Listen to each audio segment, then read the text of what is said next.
Venezuelan President Nicolas Maduro has held a first round of talks with the opposition in an effort to end weeks of protests.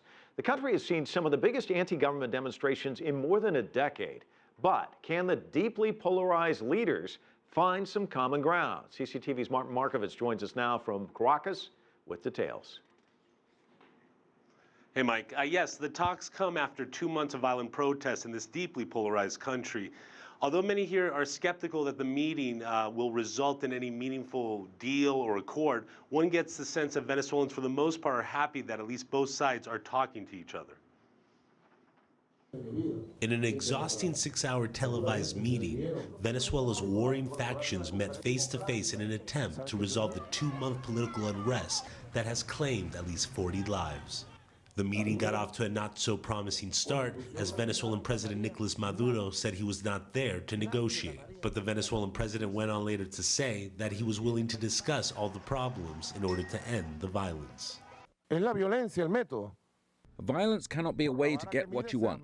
Imagine, it would be the beginning of an armed, violent, civil confrontation. Bloody, bloody, and no one would win anything. We would all lose everything.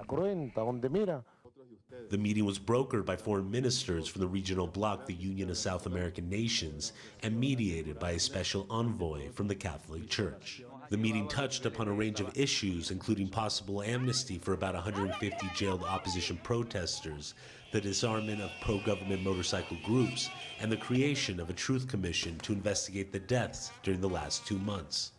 Maduro has accused the opposition's leadership, along with the United States, of using the street protest to attempt to overthrow his government.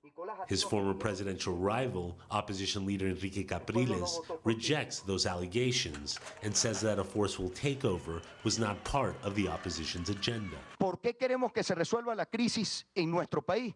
Why do we want to resolve the crisis in our country? Because we feel that the situation is continuing to deteriorate. It may trigger what some have raised here.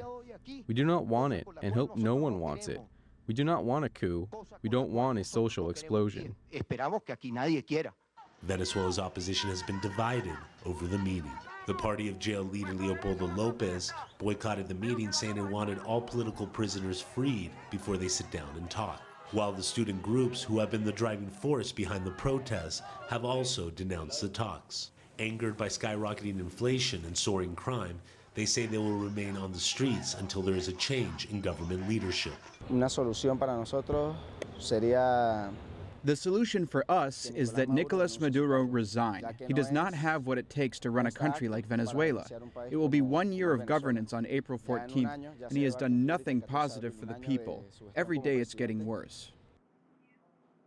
While no agreement was made on Thursday, both sides agreed to reconvene next Tuesday to continue the talks, despite the boycott from student groups and hardline factions of the opposition.